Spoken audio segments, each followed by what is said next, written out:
Готован от Рам Босилек. Лозари тръгнали на лосе. Минали край коса. Извикали му: "Хайде, косе, да режем лозята." "Не мога," рекал косът. "Сега си вие гнездото." Дошло време за копане. Тръгнали копачите и пак повикали коса: "Ще дойдеш ли, косе, да копаем лозята?" "Не мога, братчета, да дойда. Сега си мътя яйцата." Наедряло гроздето. Дошло време за връзване.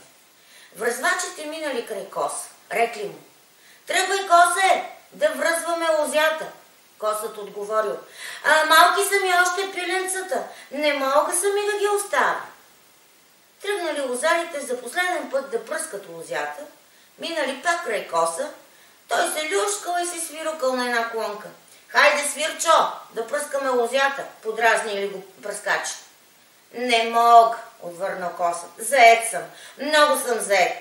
Цял ден се люлея и свиря." Дошла есента. Озряло гроздето.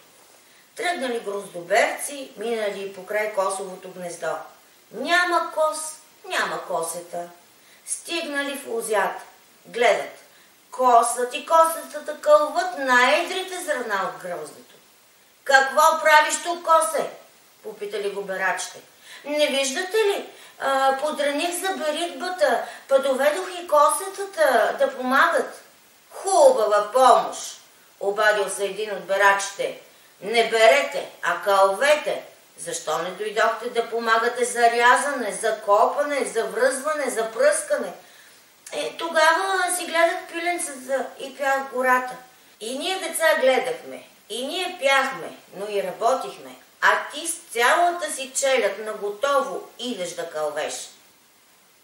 "Така, косе, така," обадил се най-стария берач, който не работи и не бива да яде.